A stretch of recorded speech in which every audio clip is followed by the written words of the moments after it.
और Israel Hamas के बीच छिड़ी जंग का दायरा लगातार बढ़ता जा रहा है। पहले गाजा, फिर लेबनान, फिर वेस्ट बैंक, सीरिया, यमन और ईरान। इजराइल ने हर जगह हमले किए।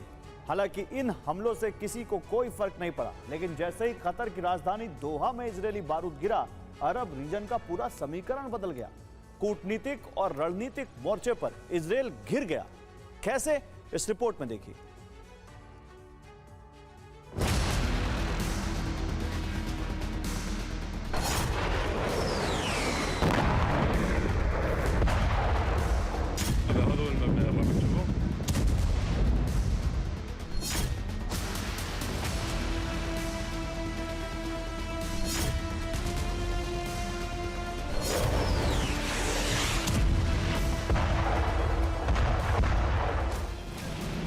इजराइल की जंगी तैयारी के मोर्चे पर Gaza, Lebanon, West Bank, Iran और यमन थे। लेकिन अचानक इजराइल ने कतर के खिलाफ मोर्चा खोलकर अरब के रणनीतिक समीकरण को बदल दिया।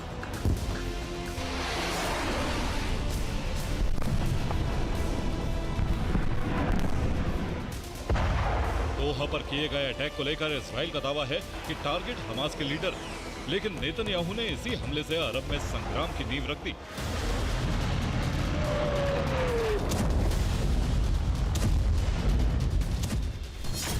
कतर पर हमला गलती, संग्राम छिड़ेगा जल्दी।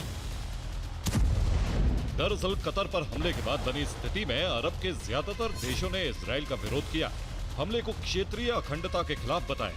हालांकि ट्रंप ने इस विषय पर मध्यस्थता की कोशिश भी की, लेकिन नेतन्याहू ने गुस्सा और ज्यादा भड़का दिया।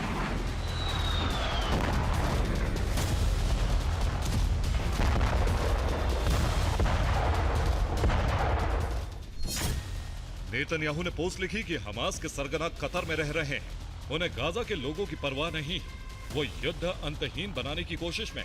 उन्होंने युद्ध विराम की कोशिश को रोका, उनसे छुटकारा पाकर समस्या खत्म होगी, हमारे सभी बंधकों की रिहाई हो जाएगी, शांति स्थापना की मुख्य बाधा दूर होगी। यानी नेतन्याहू ने सीधे संकेत दिए हैं कि जो हमला कतर पर किया गया वो न्याय संगत था और आगे भी कतर में हमास के ठिकानों पर हमले से इजराइल गुरेज नहीं करेगा।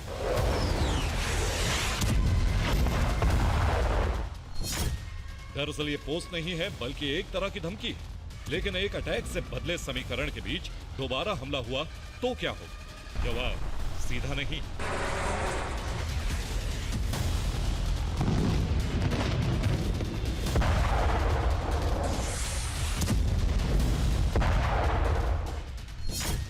क्योंकि नेतन्याहू के इरादे भांपकर दो मोर्चे पर तैयारी शुरू कर दी गई। पहला मोर्चा है कूटनीतिक, जिसमें इजराइल के सामने अमेरिका खड़ा है, और दूसरा मोर्चा है रणनीतिक, जिसमें इजराइल के विरुद्ध पूरा अरब वर्ल्ड खड़ा है। आपने बिल्कुल ठीक सुना, कतर के मुद्दे पर कूटनीतिक मोर्चा अमेरिका ने खोल दिया।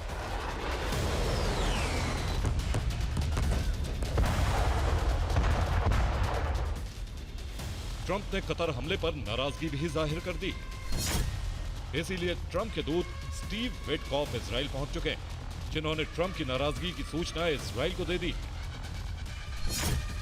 और ये हुआ है एक दिन पहले न्यूयॉर्क में हुई कतर के प्रधानमंत्री मोहम्मद बिन अब्दुल रहमान बिन जासिम अल थानी से ट्रंप की मुलाकात के बाद। ऐसा इसलिए क्योंकि इस बैठक में उन्होंने इजराइल के हमले पर नाराजगी जताई और यह भी बता दिया कि आंशिक हमले को लेकर सैन्य तैयारी शुरू कर दी गई।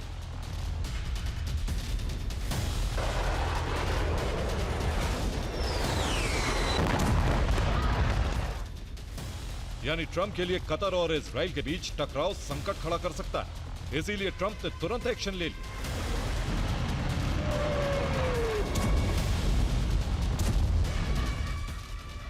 लेकिन दूसरी तरफ ट्रंप की नाराजगी के पीछे रणनीतिक समीकरणों में अचानक आ रहे बदलाव को भी कारण माना गया है। यह बदलाव आया है एकजुट हो रहे अरब की वजह से।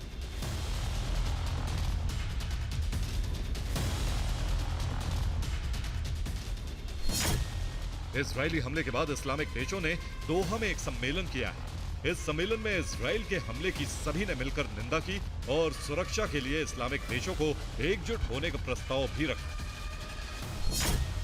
इस प्रस्ताव पर सभी अरब और इस्लामिक देश एक मत नजर आए, जिसमें इजिप्ट ने 9 साल पहले लगाए गए नाटो जैसा संगठन बनाने का प्रस्ताव दोबारा दोहराया। प्रस्ताव के बिंदुओं में इजिप्ट के राष्ट्रपति अब्देल फताह अल सीसी ने कहा कि हमें संयुक्त अरब सेना स्थापित करनी ही होगी। ये संयुक्त सेना नाटो की तरह काम कर सकेगी, जिससे हमले के शिकार किसी भी अरब राज्य की रक्षा करना आसान हो। हालांकि यह प्रस्ताव 9 साल पहले भी इजिप्ट ने ही पेश किया था, लेकिन कई बाधाओं के कारण संगठन बन नहीं सका। लेकिन अब ज्यादातर देश इससे सहमत हैं, जिनमें ईरान भी शामिल हो सकता है, क्योंकि ईरान के पूर्व IRGC प्रमुख कमांडर का दावा है कि इजराइल का अगला निशाना सऊदी, तुर्की और इराक है और इसे टालने का एकमात्र समाधान सैन्य गठबंधन बनाना है। यानी संकेत साफ है कि इजराइल की वजह से अरब पर अमेरिका की पकड़ अब ढीली पड़ रही है और नेतन्याहू के आक्रामक तेवर अरब के सैन्य गठबंधन को बहुत जल्द साकार कर सकते हैं।